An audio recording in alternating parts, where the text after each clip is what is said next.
I now recognize Mr. Timmons from South Carolina.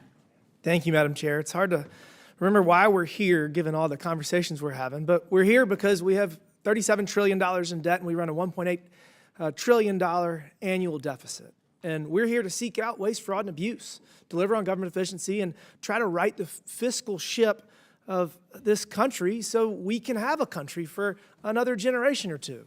So we're doing great work. We had a hearing a couple weeks ago with NPR and PBS, and we made clear to the American people that those two entities were not deserving of taxpayer dollars because they were not doing their job. They were wildly biased. They were wildly biased, and because of that, they do not deserve taxpayer funds. So we're going to vote next week to stop giving them money, and we're going along the same lines with this hearing because the EPA handed out $27 billion in the last year of the Biden administration, and it was done really because they thought they were going to lose the election and they wanted to get out as quickly as possible. Biden appointees in the EPA specifically said that the people that were getting the money weren't deserving of that money, and there were a lot of concerns there. Obviously, we have this conversation about one of the most egregious, which is power-forward communities. We keep talking about it. And Madam Chair, I'd like to enter their 990 in for the record. Without objection, so ordered. So this is from 2023. This is a less than a year-old entity, and as we've talked again and again, they had $100 in their account, and then the EPA, under the Greenhouse Gas Reduction Fund, gave them $2 billion. Well, the funny thing is they didn't give it all to them. They wanted to get it all, but the EPA said no, and so now we're in this lawsuit where Citibank has the vast majority of it, and we're going to get it back, and that's why we're here. We're going to pass legislation. This is the hearing to show why this is ridiculous. This is, I would just say, waste. Maybe you would call it fraud. I don't know. It's definitely an abuse. So this money is coming back. And this is the hearing to then warrant the rescission. And we're going to have a vote in a couple of weeks. And that's what we're doing. And that's why we're here, because we cannot spend money on ridiculous policies. Mr. Turner, do you agree with me? Are we moving in the right direction here? Yes, and it's critical that we move in this direction. Thank you, sir. And this is just for the EPA. We haven't even gotten into the border security nonsense. I mean, the invasion that was funded by taxpayer dollars over the last 4 years.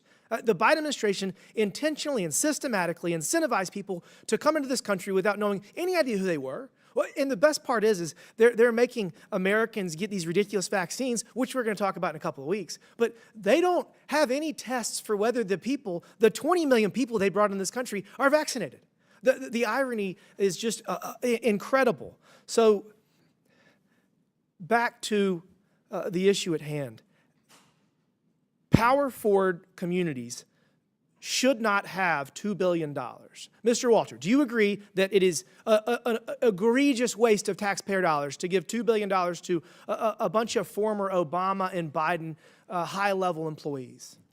Absolutely. I'll give you a better one. Do you think that they would have gotten this money if they were not the former HUD secretary, the former OMB director, the special assistant to Obama, the former Fannie Mae head for Obama? Do you think that if we just got a random group of Americans and said, hey, you want to go, give clean energy appliances to reduce the carbon footprint of our country to a bunch of poor people? Do you want to go do that? Do you want to apply and we'll give you $2 billion? Mr. Walter, is there any world in which the EPA would have given a random group of people $2 billion?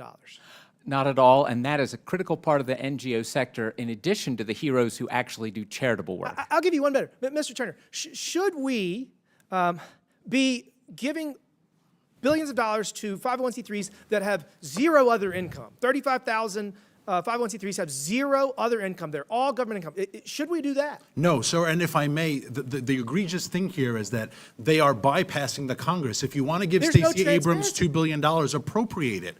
But they are using this process to bypass Congress because no one would put their name on a bill to give Stacey Abrams $2 billion. I couldn't agree with you more, and I'm in with this. Dozens of 501c3s, tax-exempt organizations that we feel are pursuing some benevolent and a goal to improve the lives of Americans. Dozens of these 501c3s, their CEOs make more than $10 million a year in salary. We got to change this. I'd put that in the waste, the fraud, and the abuse category, and we need to pass a law to make that better. Thank you, Madam Chair. I yield back. Thank you.